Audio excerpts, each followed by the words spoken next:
ఆయనకి టైం చిట్టిబాబు గారు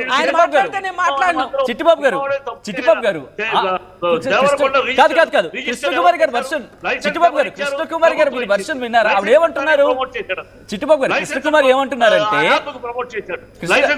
చిట్టిబాబు నా మాట వినిపిస్తుందా మీకు? చిట్టిబాబు గారు ఇదే గిల్లి జోలబాట సినిమా అంటే ఈజీ అందుకనే అన్నారు తెలుసుకోకుండా. చిట్టిబాబు గారు ఇక్కడ సినీ ఇండస్ట్రీని పూర్తిగా ఎవరు నిందించట్లేదు. కొన్ని పాటలకు సంబంధించి కొంతమందికి సంబంధించి ప్రశ్నిస్తున్న సందర్భం ఇది. మొత్తం సినిమా ఇండస్ట్రీ కావాల్సిన పరిస్థితి. కానీ సినిమా ఇండస్ట్రీలో ఉన్న లోపాలకి సంబంధించి మాట్లాడినప్పుడు ఎస్ యాక్సెప్టెన్సీ కదా. ఇక్కడ ఈ రోజు మన సాక్షాత్ అడుగుతోంది తెలంగాణ రాష్ట్ర మహిళా కమిషన్. సమాధానం చెప్పండి, ఒక్క ప్రశ్న అడుగుతా సమాధానం చెప్పండి. మీరు ఇంత బాధ్యత, సామాజిక బాధ్యత సినిమా టీవీలో కండమ్స్ కి యాడ్ వస్తుంది, ఎంత సెక్స్ యాడ్ వస్తుంది, మీరు డబ్బుల కోసం ఆ యాడ్ యాక్సెప్ట్ చేస్తారు. ఒక్క నిమిషం చిట్టిబాబు గారు సబ్జెక్ట్ కన్ఫైన్ టు ఈ రోజు తెలంగాణ మహిళా కమిషన్ ఇచ్చిన నోటీస్ అంశం దాని గురించి మాట్లాడతాం. సో చిట్టిబాబు గారు ఒక్క నిమిషం చిట్టుబాబు గారు ఒక్క నిమిషం కృష్ణకుమార్ గారు ప్లీజ్ నేను చెప్తానండి. ఆయన ఆపపోతే నేను ఎట్లా మాట్లాడతాను చెప్పండి. చిట్టుబాబు గారు ఒక్కసారి మీరు ఆగితే మాట్లాడారు కదా, మీ టైం వచ్చినప్పుడు చెప్పండి సమాధానం. మీ టైం వచ్చినప్పుడు చెప్పండి. మీరు మాట్లాడినప్పుడు మేము మాట్లాడాల. మీరు కాదు యాంకరు, అర్థమైందా? చిట్టుబాబు గారు నేను సచిన్ మాట్లాడుతున్నా. ఒక్కసారి ఒక్క నిమిషం. మై గాడ్ ఒక్క టూ మినిట్స్ కృష్ణకుమారి గారు తన వర్షం చెప్తున్నారు. అయిపోయిన తర్వాత నేను మీ దగ్గరికి వస్తాను. సో మీరు మీ వర్షం చెప్పే ప్రయత్నం చేయండి. యా కృష్ణకుమారి గారు మనం కంక్లూడ్ చేద్దాం పాయింట్ సంబంధించి. చెప్పండి, నేను మర్చిపోయాను ఇప్పుడు చెప్పాలనుకున్నది. అంటే సోషల్ మీడియా వేదికగా వచ్చిన అంశం గురించి మాట్లాడుకున్నాం.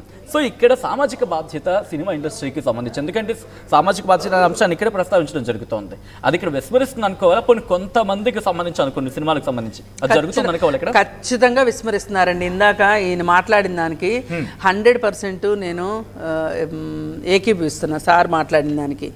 అసలు ఇలాంటివి వస్తూ ఉంటే ఇదివరకటి రోజుల్లో మనకి ఇష్టమైతే థియేటర్కి వెళ్ళి చూసేవాళ్ళం. పదే నేను అదే చెప్తాను. ఇప్పుడు అది మన ఇంట్లోకి వచ్చి కూర్చుంది. ఇప్పుడు ఈ సినిమా ఉంది, రేపొద్దున ఇప్పుడు ఆడుతుంది. పాత రోజుల్లో లాగా చాలా రోజుల తర్వాత సినిమాలు రావట్లా, ఫాస్ట్గా ఓటీటీలో రిలీజ్ అయిపోతున్నాయి. మనం థియేటర్కి వెళ్ళలేని వాళ్ళు కూడా ఓటీటీలో చూసుకుంటున్నారు. ఈ చూసేటప్పుడు ఇట్లాంటి పాటలు ఇంట్లో అందరూ కలిసి కూర్చుని అందరూ కలిసి చూసేటట్లు ఉన్నాయా? ఇప్పుడు ఇదేమి బాగా డబ్బులున్న కుటుంబాలు కాదు కదా. మిడిల్ క్లాస్ వాళ్ళకి ఒకటే టీవీ ఉంటుంది, హాల్లో కూర్చుని అందరూ కూర్చుని చూస్తారు. మరి ఈ సినిమాలు ఇట్లా ఉంటే ఎట్లా నలుగురు కలిసి కూర్చుని చూసేటట్లు? థియేటర్కి వెళ్ళినా అంతే కదా. మనం మాట్లాడేది ఏంటంటే కాస్త సభ్యత సంస్కారము, కొంచెం ఒక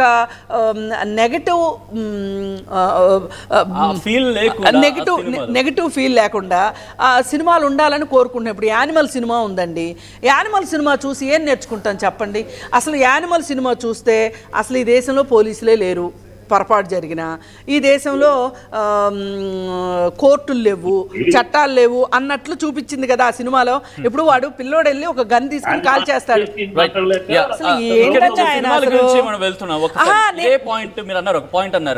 సినిమాకి ఇండస్ట్రీకి సంబంధించి బాధ్యత గురించి ఒకసారి నేను ఇదే క్వశ్చన్ అడిగే ప్రయత్నం చేస్తాను. చిట్టుబాబు గారు ఇక్కడ ఒక స్ట్రైట్ క్వశ్చన్ వస్తుంది. ఇది మహిళా కమిషన్ కూడా ఇదే మాట ఉంటుంది. సామాజిక బాధ్యత వహించాల్సిన అవసరం, సామాజిక బాధ్యతను ఇక్కడ సినిమా ఇండస్ట్రీలో పోనీ మీరన్నట్టుగా కొంతమంది విశ్వసిస్తున్నారు అనుకోవాలా? పోనీ విశ్వసించిన ఇక్కడ సెన్సార్ బోర్డు కూడా దాంట్లో లైట్ తీసుకుంటోందా? ఎందుకు నేను ఈ ప్రశ్న అడుగుతానంటే ఈరోజు అన్ని ఆ లెక్కలో ఫిర్యాదులు వచ్చాయి కాబట్టి మహిళా కమిషన్ క్వశ్చన్ చేస్తోంది.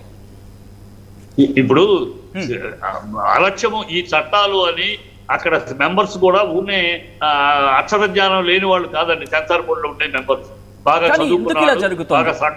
అంత జ్ఞానం ఉన్నవాళ్ళు అయితే అసలు యానిమల్ సినిమాకి ఇస్తారండి సెన్సార్? పుష్ప సినిమాకి ఇస్తారా? వాళ్ళకి జ్ఞానం ఉందా? వాళ్ళు అసలు డబ్బులు కమ్ముడు పోతారు, వాళ్ళకి జ్ఞానమే లేదు అసలు.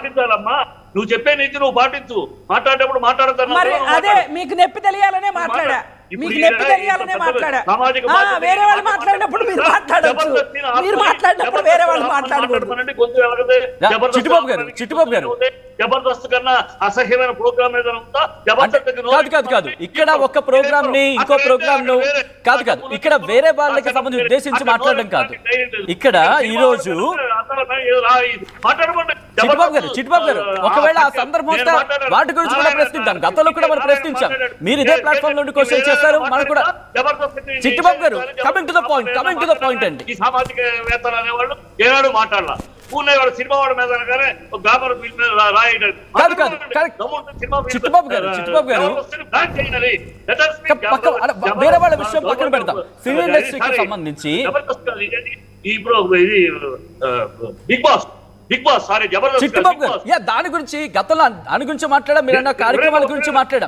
Chittubabu garu coming to the point. Bigg Boss దౌర్భాగ్య ప్రోగ్రామ్, దాన్ని బ్యాన్ చేయమని మాట్లాడండి. ఏనాడైనా సామాజికవేత్తలు దాని గురించి కూడా కలగట్లేదు కదా, మాట్లాడడం కదా. గత 2 ఏళ్ళుగా దాని గురించి మాట్లాడాం. చిట్టుబాబు గారు సినిమా ఇండస్ట్రీకి సంబంధించి సామాజిక బాధ్యత ఆవిడేం మాట్లాడలేదు. చిట్టుబాబు గారు నోటీస్ ఇస్తారా? డాన్స్ మాస్టర్ శాఖ మాస్టర్కి నోటీస్ ఇస్తారా? ఎలా ఇస్తుంది ఆవిడ? ఏ హోదాతో ఇస్తుంది? ఏ అధికారంతో ఇస్తుంది ఆవిడ నోటీసు? సెన్సార్ బోర్డుకి ఇవ్వమని నోటీసు.